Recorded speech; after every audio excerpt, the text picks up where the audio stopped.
বিএনপির ভারপ্রাপ্ত চেয়ারম্যান তারেক রহমানের পক্ষ থেকে কক্সবাজারের চকরিয়ায় অভিযানে গিয়ে ডাকাতের ছুরিকাঘাতে প্রাণ হারানো সেনা কর্মকর্তার বাড়ি টাঙ্গাইলে গেছেন বিএনপির পক্ষ থেকে অবসরপ্রাপ্ত মেজর জেনারেল ফজলে এলাহি আকবর। আমরা সেখানে আছেন সহকর্মী আব্দুর রাজ্জাক যুক্ত আছেন আমাদের সঙ্গে।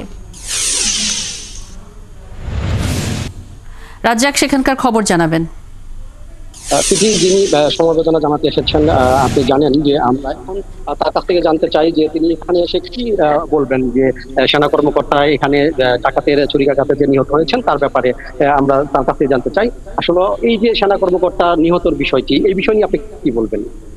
আমি এটা বললে খুবই দুঃখজনক যে একটা স্বাধীন দেশে একটা অপারেশন করতে যে একটা মিলিটারি অফিসারকে এইভাবে শুধু গুলি করে না ছুরিকাঘাত করে মারা।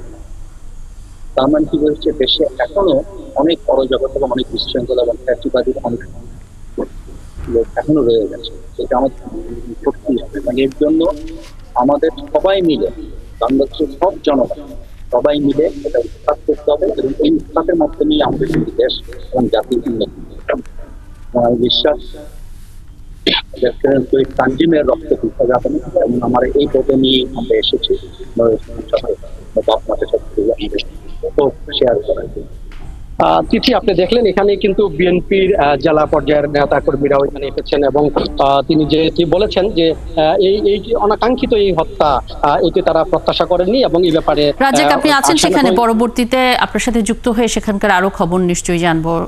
আমাদের সাথে টাঙ্গাইল থেকে সহকর্মী এম এ রাজ্জাক যুক্ত ছিলেন।